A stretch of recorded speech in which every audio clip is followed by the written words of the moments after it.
Stop playing with it. It's all gonna fall over. Jeez, he just doesn't know, does he? You don't touch that bit. Anyway, welcome to post-match reaction to Japan versus Scotland. It finished 28-21. Congratulations, first off, to Japan for winning all 4 games in their group and topping the group. Yeah. Well done. Well done. First tier 2 nation I can remember to definitely top the group. But yeah, not the first tier 2 nation to make it in the second half. Anyway, hi, I'm Paul, the guy behind DrivingMaul. Joining me is John O'Connor. How are you doing, sir? I'm good in yourself, man. I'm very good, thank you. It's been a long, old day. But yes, to kick this off, initially Japan had some discipline issues. Scotland actually started the better of the 2 sides. Finn Russell, a player who can really be just Finn, can mess things up, looked to be in control. And at 6 minutes in, when they got their first try, you thought, hey, Scotland has started the better of the 2 teams. Yes, definitely. Maybe there was a little bit of nerves there, maybe a little bit too much emotion, driving rather than a clinical application of the tactics that they'd laid out. And certainly that first period, it looked a little ominous for Japan, but they surged back after that first score. It's almost like that Scotland's first score settled them down, and they were like, hang on a second here. Let's take a breather, realize, let's get back to what we knew we would have to do. Let's stay with the plan.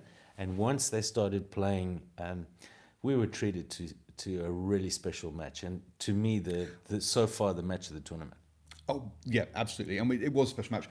But we did have those missed penalties by the Japanese kicker. Seemed to be able to convert tries, but not kick over penalties for some reason. The crowd tonight. Awesome. Loud. Yes. Enthusiastic, respectful for the kickers,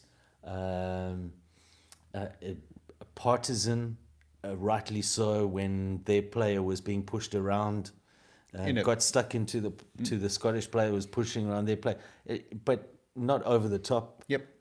Just everything that you would want a crowd to be. And the noise in those last few minutes, just off the charts. Absolutely. And one of the things we saw early on was Scotland really very energetic, supporting themselves, making, jumping around. And one of the comments I made then was like, look. Yeah, I thought it was a very good comment you spotted there. That Scotland were kind of gone, okay, we're not going to have any support in the ground. They've got some, but relatively speaking, look, it's going to be a very partisan crowd.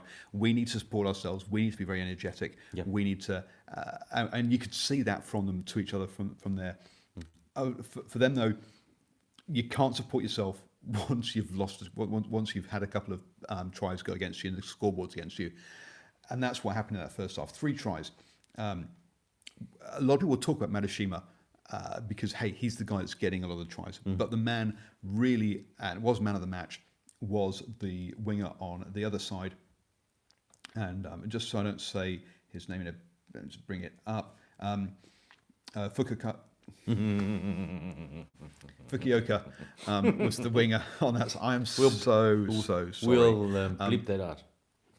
The first off, if we actually look at his attacking stats, they are amazing. 110 meters run off 9 runs, 3 clean breaks, 7 defenders beaten, but 2 passes.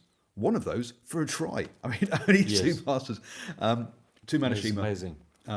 So just a complete skill set. The second try that he scored, first of all, the presence of mind to rip the ball, then the handling skills to take that ball, to catch it before it hit the ground. Catch it before it hit the ground, which would have been a knock-on because he'd ripped it, and to catch it, so the hands, and then the athleticism in that one movement to then accelerate up and out and step and be gone. As a whole package, it's a tremendous rugby player. Yep, absolutely.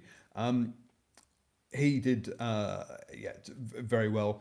So he put Madashima away for the first try. We had some amazing... beautiful pass that were around the corner. Yep, amazing offloading for the second try.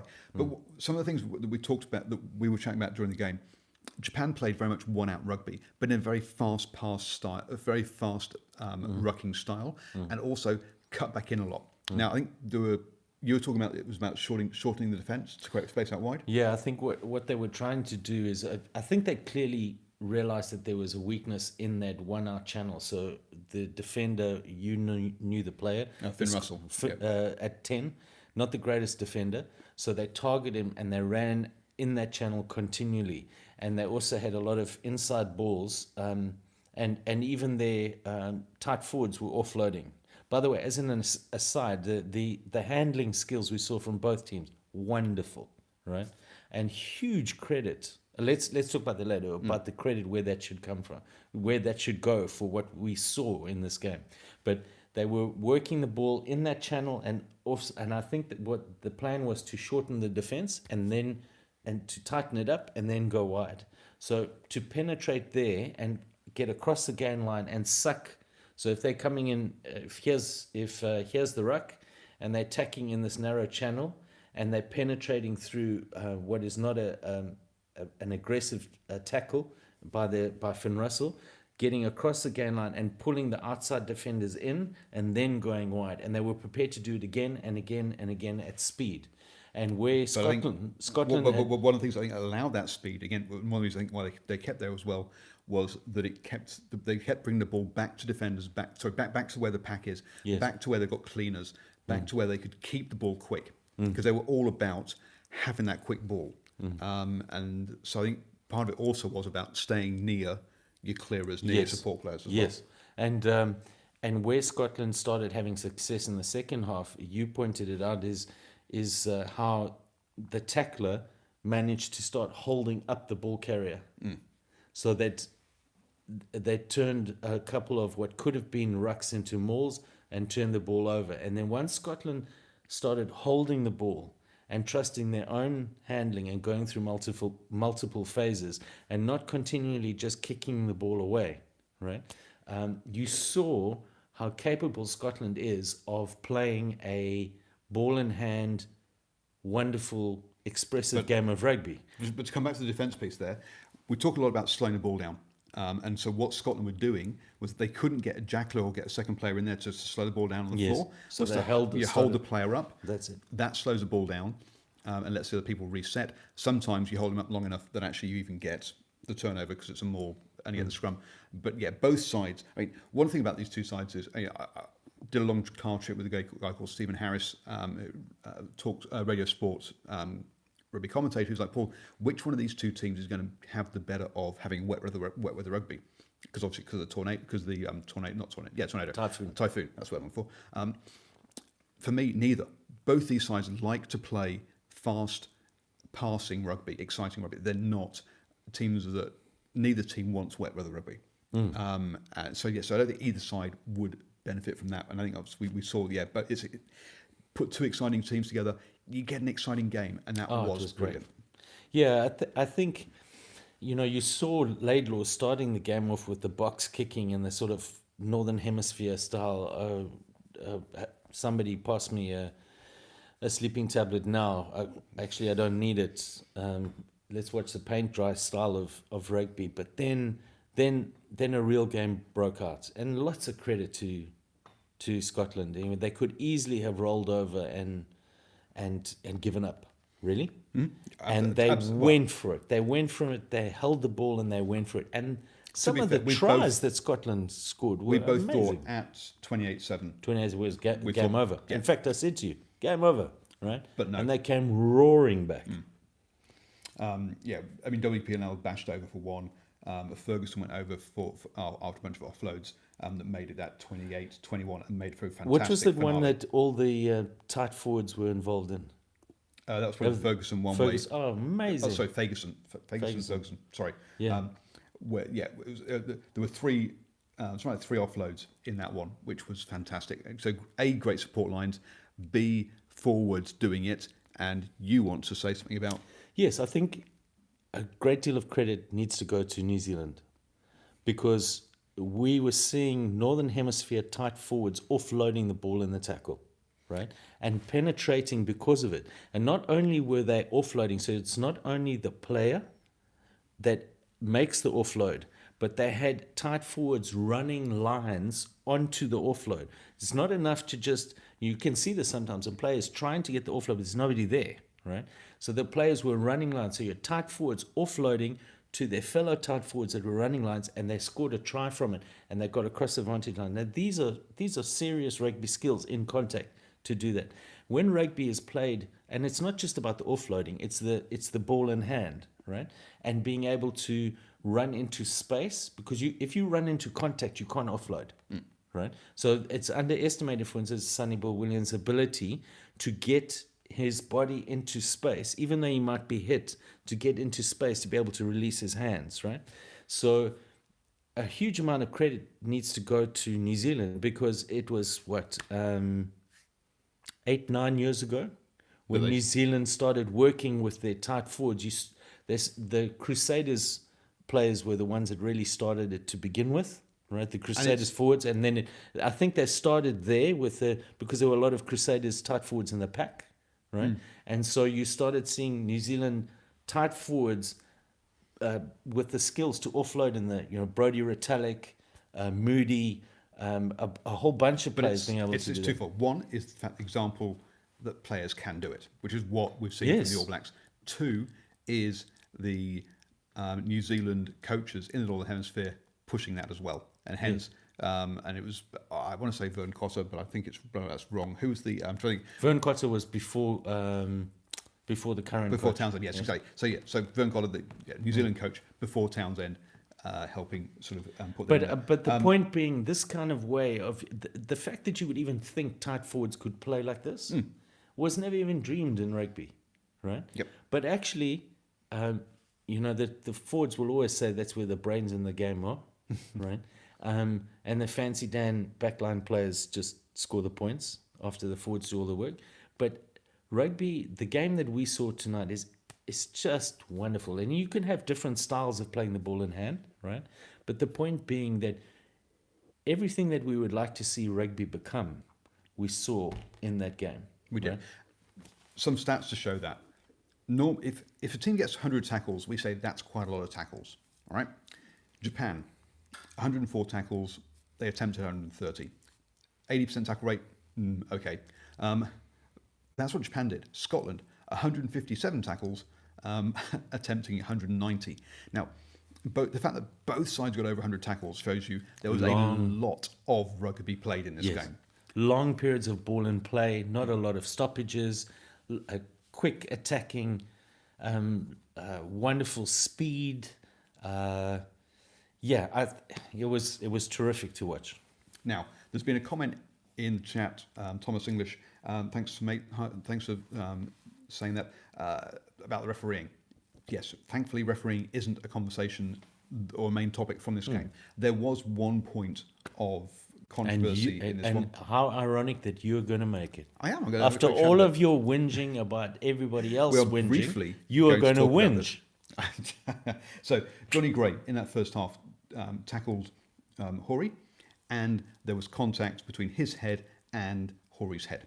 Now, if we look at the guidelines, basically it says, look, has there been a tackle? Yes. Is it a high tackle? Well, Horry's head was hit, so yes, there's a high tackle.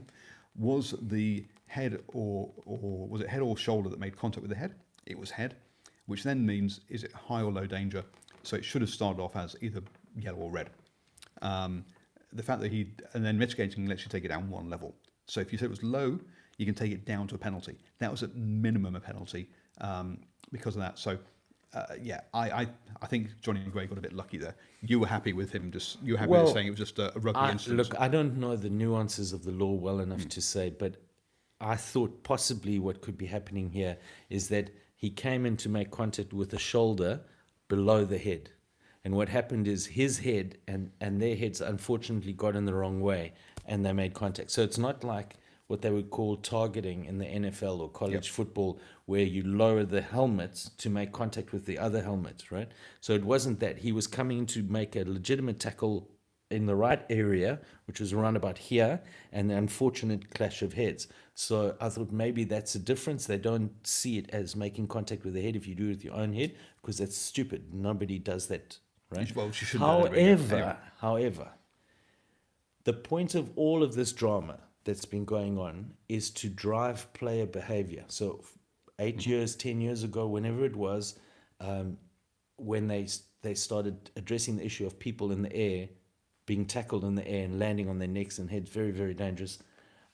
There was huge outcry, hue and cry. This is going to ruin rugby, and this is a bunch of softies, blah blah blah blah. And the same with the tip tackle. And we famously had a red card in a Rugby World Cup semi-final, but behaviour changed. And what they've realised is you've got to force the players and say that onus is on you to go down. So there's both sides in this thing about, the way that I thought it could be interpreted, and also your relevant, it's head contact to the head, and you are the person initiating contact. Do you carry responsibility? All I can say is in this case, I don't know. It's an area which I'm not aware of, but I fully support, as somebody who has kids who play rugby and want to play next year, right?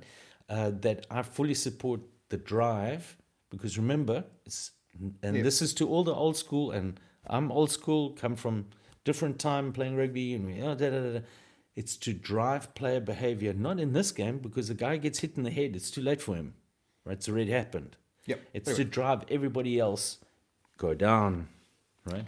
Go down, aim for the knees, go down, right? So I think he got lucky, but I can understand why it was called a rugby incident, and and why it wasn't given. Head clashes are going to happen in rugby. Yeah. Right? Two players come to tackle an opposition player, they wrap around, they swing around pendulum, and heads clash, and it's going to happen. But I think the point that you made is valid, is that are you making yourself go down? Because where we've come to all this problem is, in the 80s, you were told to punch and wrap around the knees, drive in, shoulder into the hip, cheek on the side of the hip, by the bum, and wrap like this. And then in the 90s, via the rugby league from the NFL came this offensive tackle from low to high. So instead of take his legs out, nobody can run, came this thing, I'm going to go below you and drive up into you and hit you here. And here we sit 20 years later with this problem. Yep. Moving on from that now, that was one point of that's the only point of controversy in the whole thing, which is great to see. Let's talk about some players. We've talked about Fukuoka, who was man of the match. I was trying to be. Madashima as well, but defensively, we have to talk about a couple of groups of players really, and that's the loose forwards for Japan. They had a big game today. They were great. Michael Leach. Mm-hmm. Leach. That is a rugby player. Himeno, also the number 8. Big time. And you're better off with the... Lapis Labuskachni. That's such an Afrikaans name. That is such an Afrikaans name. The 7. So between the three of them, plus Thompson, who was in the who was the lock, they got through a massive amount of tackling, and did really well. And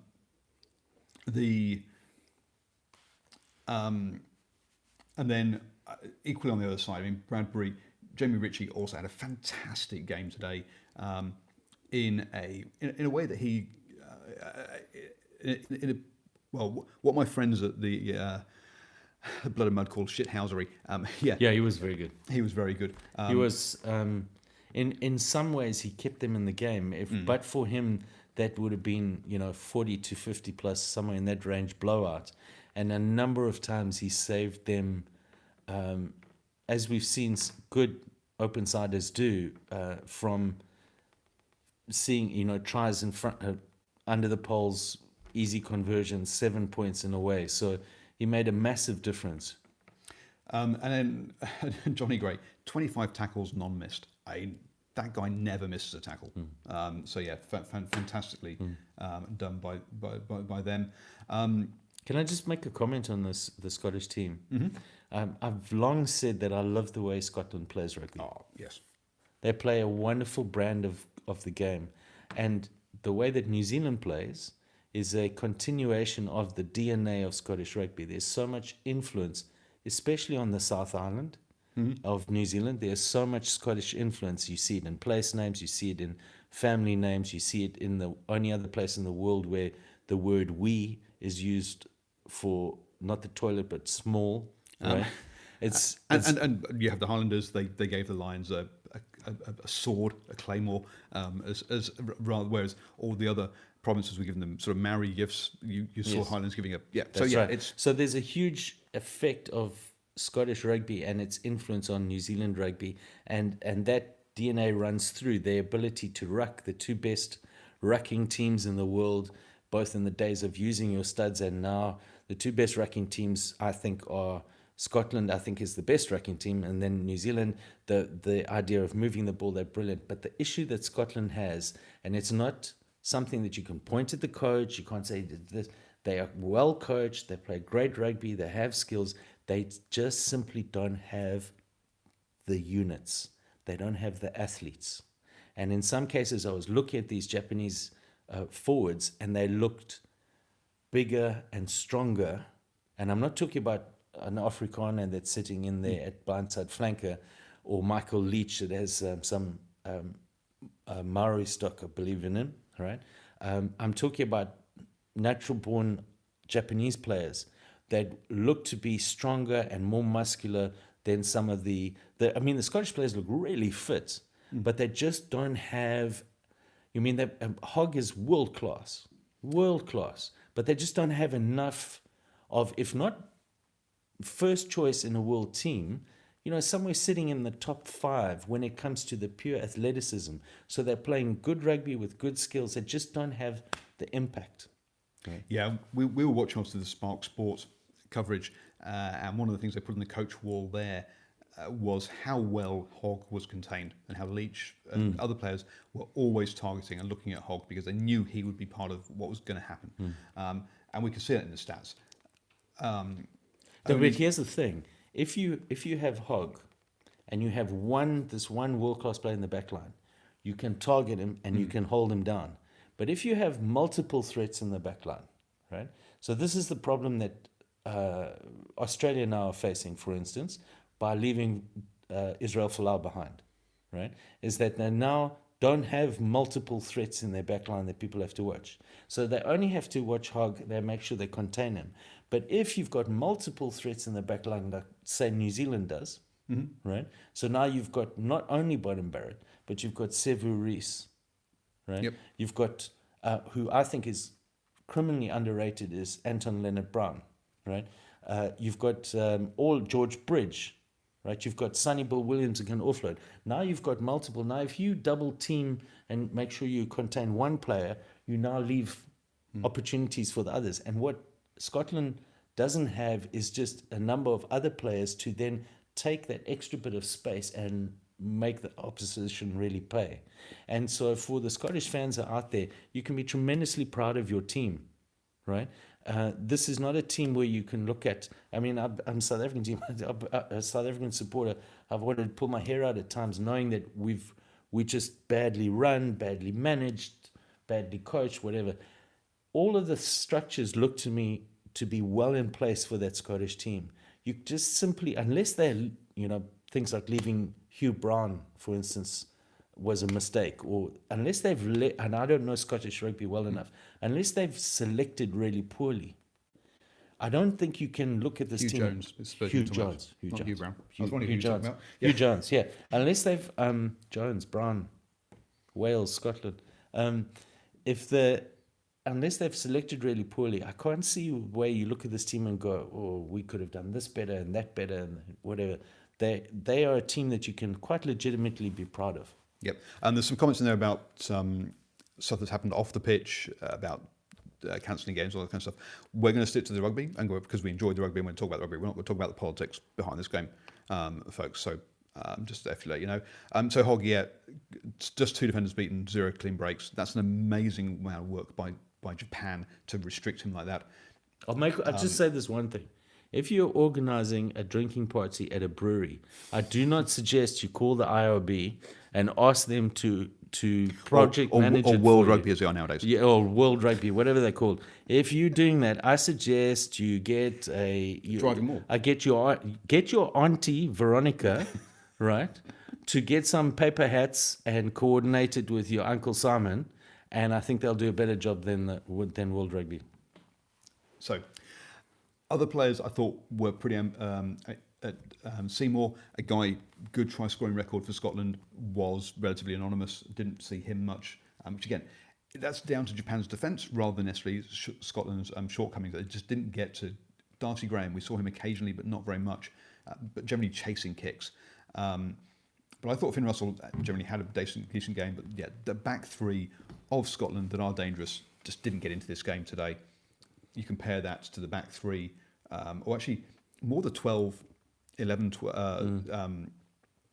because Nakamura, Nakamura at 12, he had a good game. We saw him plenty. Lafayette, 85 metres, but just one clean break. So I've got a funny feeling that was just one break. That was, but yeah, great players. And also the bench. Actually, the Japanese bench was really good. Who was that beast that came on with the highlighted beard and one of the props? So I've gone blank. Someone help us here. It was either Nakajima or Valu. One of those two. They're the two replacement props. Maybe it was Valu. But yeah, he came on and just made it. He made a huge impact. Yep. Everything you would want. Bounced off player. Had tremendous tackling, impact, carries, cleaning. Awesome performance off the bench. So there was some really good performances off the bench from Japan as well, which show that depth. Now, Jamie Joseph took all these players out of Super Rugby. They've hardly played Super Rugby, and you've got to say that has his training camp that he's run all year has been totally justified by this. It's fantastic to see them top their group and go through. We've pretty much talked about the game. Looking forward, this now means that Japan are going to face your Springboks, South Africa, in next weekend. Yeah. Now, they faced each other pre-Rugby World Cup, and it was a convincing win to the Springboks. But this Japanese side doesn't look like the same one they played 3 weeks ago to me. Or 4 weeks ago. Maybe we should just take a sidebar to mention that this was a game, and there were far more serious things going on in the country of Japan in the last 48 hours. People have lost their lives, people have lost their homes, people have lost property. Some people's lives will never be the same again. So our hearts go out to them, our thoughts and prayers are with the people of Japan, and we wish them nothing but the best. And I think it was a wonderful fillip for the whole country. That they could turn on the TV and see their team perform with passion and to perform with pride for their country and something to lift them in their spirits, right? And so that's far more important than a game of rugby. I think though that this wonderful Cinderella run, which maybe that's not fair, because let's be honest here, Japan, you pointed it out. Nobody has even commented on the fact that Japan automatically have qualified for the next World Cup, and that people just took it as rote. Yep. That they were going to do that. Last tournament was the first time they ever finished third. I can remember them losing 145-3, right? Or it might have been 145-0 to the All Blacks in 1995, right? No, 3 because three. We also forget the 3 if you've got 145. Because the biggest margin actually an Australian game, which was 0, but the highest score is the New Zealand game. Okay. That's the only reason I know that. So they've come a tremendous long way, and maybe Cinderella's not right. But again, a little aside, Jamie Joseph took the Highlanders after a catastrophic first season, took his licks, learned what he'd done wrong, took the Highlanders to Super Rugby champions, took over Japan, has topped the group, beating Ireland and Scotland, right? That's some serious achievement. Right? He's a very good coach. Yep. A very good coach, right? Japan, maybe not Cinderella's. I don't think you finish first and beat Ireland well and play that style of rugby and both sides of the ball that they just did and still be considered Cinderella's. But what they don't have, Japan, they might have more athletes than Scotland, but they just they don't have the forward pack. As good as Michael Leach is, as good as those forwards are, when it comes to the tight five, and they've got a good hooker, it comes to the tight five, that Springbok pack, in my opinion, is the pack of the tournament, right? The pack. All right, I'm not talking about coaching and the back line and all of that, but so far as the pack is concerned, I think that they will come at that like they did in that warm-up game. They'll attack the line-out. I think Japan will try and speed it up. They scrummed really well in the last few matches, but this Springbok pack that we're talking about now, in the last 6 months, has monstered a bunch of scrums, right? And I think they'll go after them all day long. Basically, Japan are going to try and run the Springboks off their feet. Correct. Okay. So the Springboks. They must. That's the way to do it. The Springboks offload fast, continually. And also they're quick rucks. Always go with cleaners, bang and out, move, keep it moving. They can't slow the ball down. You see, the issue that they'll have though is when they went into contact today, they went into contact and very seldom were they driven back in the tackle. Now they're going to be going into contact with Eben Etzebeth and Lut de Jager and Peter Steph de Toy, right? And Sia Kolisi and Malcolm Marx. So the ability Malcolm Marx isn't starting. Isn't he? Oh yeah, probably. No. But even this is my opinion. Mbongeni. Anyway, Yeah. But the point that it being is that part of being able to get that quick ruck ball, even if you're keeping close to the forwards, is the ability to at least make to the advantage line. The issue that you have when coming against the Springboks is their forwards are so aggressive and strong in the tackle that even if you hit them, they have these big 125, 130 athletes, right, that are carrying very little fat on them, that absorb and take the impact and then carry you back. And suddenly the Springbok forwards are coming into clean, right, on the front foot. And winning those collisions. Look, Jamie Joseph is a smart boy, and I don't think he showed all his cards when he played against South Africa. So, he's got something on the line, but it's a complete different kettle of fish to what they come up against when it comes to strength and speed and power. Yep. So the Springboks will be trying to target the set pieces because they'll definitely the Japanese for all the good Japanese did tonight, their line-out wasn't great. Yes. So they're going to be definitely targeting that. Secondly, they're going to be trying to, as we just talked, power their way through. Don't expect the ball to be going wide quickly to Chesley and Colby. It will get there, but they'll power their way through. But remember that they're probably going to also target that first channel, right? So very good defense in the Japanese backline. Probably their weakest defender. Excuse me, the Japanese fans might be watching. I might be wrong, but probably the weakest defender in the Japanese backline is 10, right? It is in most teams, to be fair. It is in most teams. It isn't when you've got Andre Pollard or Daniel Carter there. But Andre Pollard also is prepared to take the ball to the line. He's big, strong fly half. So expect in that channel, expect to have Eben Etzebeth to have big ball carrying forwards and Andre Pollard coming there. Because what they're going to try and do is they're going to try and pull those really good Japanese loose forwards into having to mop up behind the 10 and make covering tackles and assist and reduce their ability to slow down the Springbok ball by penetrating there and driving a wedge. And so it'll be very interesting to see what the tactics that come out of it. Yep. So tonight we had a clash of two teams playing similar styles, not the same, but similar. Not quite the same, yeah.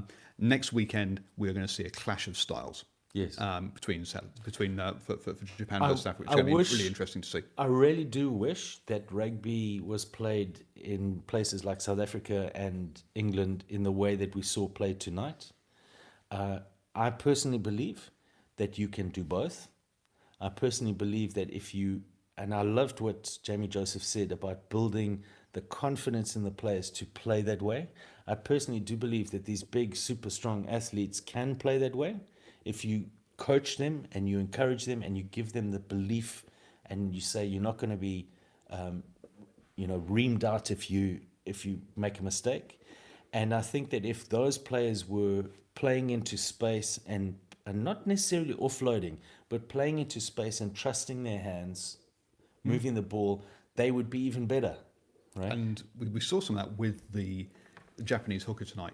Where there were times where you saw him carrying up, and you suddenly, and so the ball pops, and you're like, hang on, he hasn't taken into contact. He's suddenly passed on the run, and that's exactly. a big. There's a big difference between passing stationary and passing on the run as you're about to hit somebody, which is what he was doing. That was really impressive. What they do really well, I mean, and again, kudos to New Zealand and their influence in rugby, is they're taking the ball on the run, and they're passing on the run, and they're hitting the man in stride.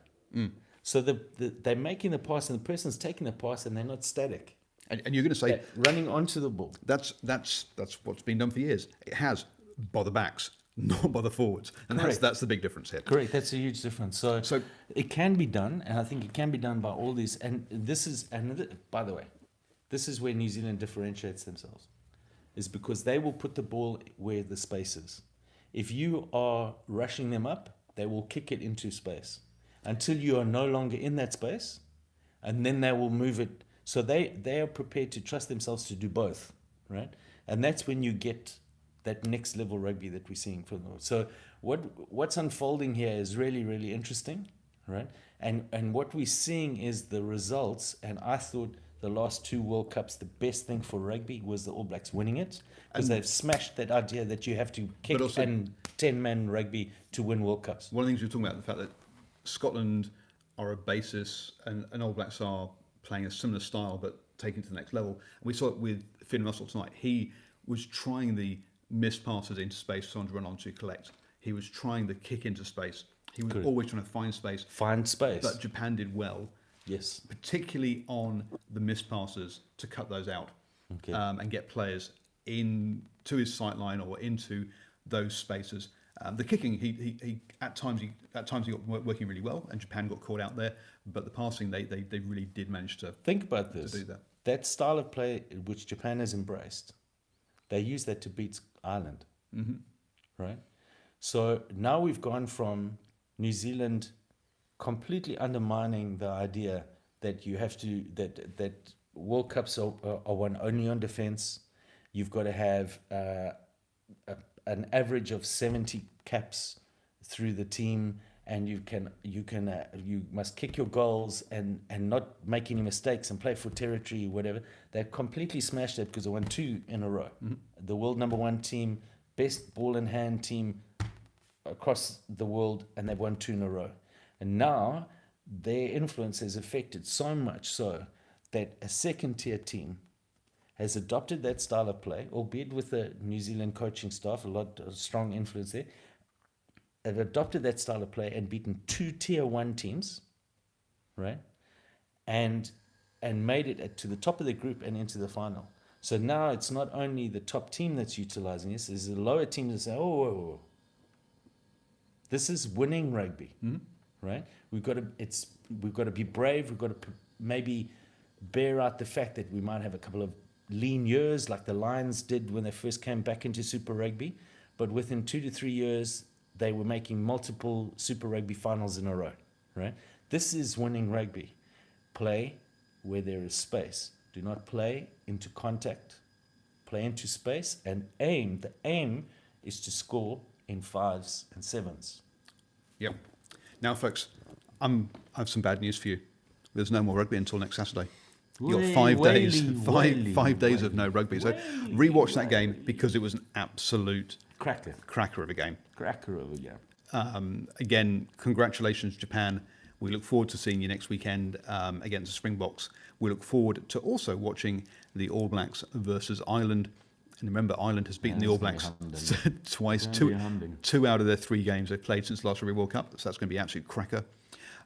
We've also going to have Wales versus France. Now, if France turn up like they did against Argentina in that first half, oh boy, that's going to be fun. And then finally, the other game we're going to have is England versus Australia. 2 sides that really are best friends and never like, and really. So that one will have a lot of, yeah. Okay, I'm so going to set the 4 cracking games there. Eddie Jones chirps, right? And the irony is you've got this Australian chirping For the- Australians. I mean, so he did for the it English. for so long. The Australians would be firing off the chips at the English, right? Now you've got this Australian culture. So I'm going to set the over under at in this coming. When's the game on Sunday? I think the England game is actually Saturday. Saturday. think. Okay, so we've got 5 days and 5 press conferences a day because all of these journalists have got to generate copy and they don't have games to actually talk about. So there'll be multiple press conferences. I'm setting the over under at 2.5 Eddie Jones chirps this week. That I'll tell you, the Australians rise to. The press this week is going to be Eddie Jones versus Checker. Okay. Yes. From a rugby point of view. I'm gonna set it at 2.5. I might be a little light. So are you going over or under? When I say chirps, I mean these are the things where Checkers asked. Have you heard what Eddie said? Meanwhile, Eddie's going. A little sidebar. Oh God! Well, yeah, just a little. well over. Well over. You're going well over. Yeah, maybe well I was a over. bit low. I should have said it at 3.5. So yes, so that's going to be the fun for the next 5 days. But then we're going to have some 4 cracking games next weekend, and Okay, make your picks. make my picks now. Yes. Jeez. I want to see if you still hold to the same view on Tuesday But when we do the roundup. Well, I'll be writing my picks. It's Monday now, so today.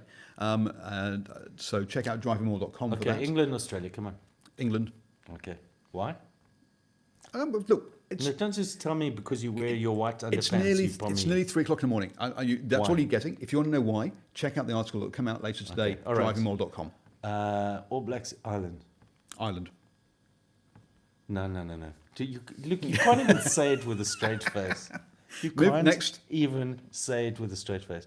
No, don't tell me what you want to happen because that's better for England in the semi-final. What do you think is going to happen? I think New Zealand will win it, but That's enough. You don't need to say anymore. Okay, leave it there. Let it breathe. Come on. Let it breathe. France, Wales. Wales. Yes, you did. He did say there's no way France is winning. I don't know. It depends what cornflakes they have in the morning. And Japan, South Africa. Who do you think is going to win? Unfortunately, South Africa. Yeah. I think this is where the Cinderella story ends. And in a strange way, I think Japan would have more chance of winning if they hadn't won in Brighton 4 years ago. Right. Yes, that'll be part of the write-up later. DrivingMaul.com. Check it all out, folks. Thank you very much for watching. It has been a cracking game. I suggest you go back and watch it again. I'm now going to go to bed and produce more content for you guys tomorrow. So check down below. Lots of links to stuff. You can even become a supporter.